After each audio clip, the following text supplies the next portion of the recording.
Hi, my name's Justin Umtham and welcome to North American TV. As I'm sure you already know, there's a lot at stake when moving.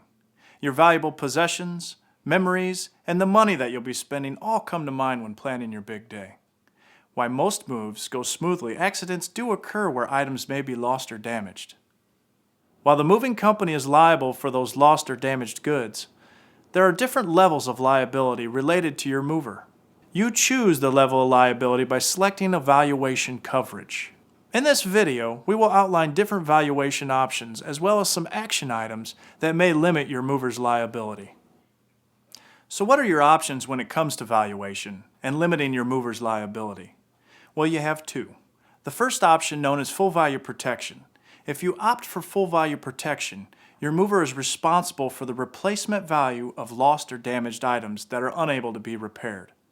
This means that if any item is lost or damaged during the moving process, your mover will offer to do one of the following for each item.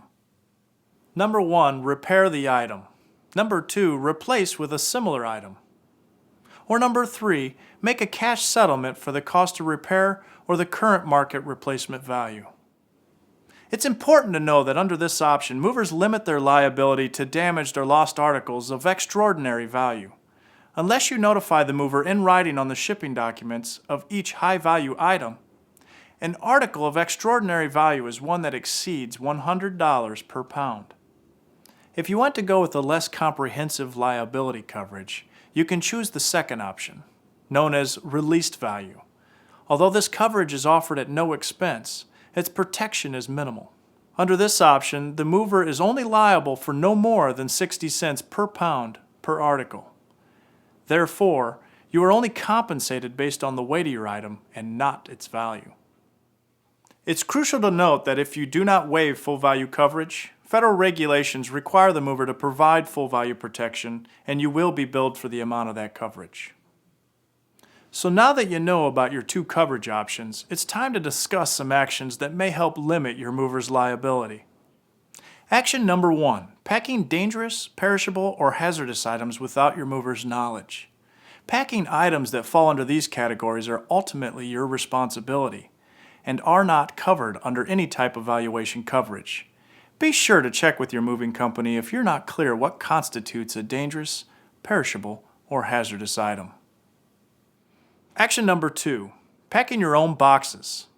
If you don't pack them correctly, and your items end up broken, it'll be harder to establish a claim against the mover. If you insist on packing your own boxes, make sure you do some research on how to properly pack items, especially unusually shaped and fragile items. You should also purchase new boxes appropriate for the items to be packed, and note any damaged boxes on the delivery documents in order to establish the mover's liability. Action number 3. Choosing released value coverage when your items are worth more than 60 cents per pound per article. Although damages are usually rare, it's better to be safe than sorry when it comes to moving your items. When you know your valuables are worth more than 60 cents per pound, save yourself the hassle and go with full value protection. And lastly, action item number 4, not notifying your mover in writing about articles of extraordinary value. Without notifying your mover, they will have limited responsibility when it comes to covering these particular items.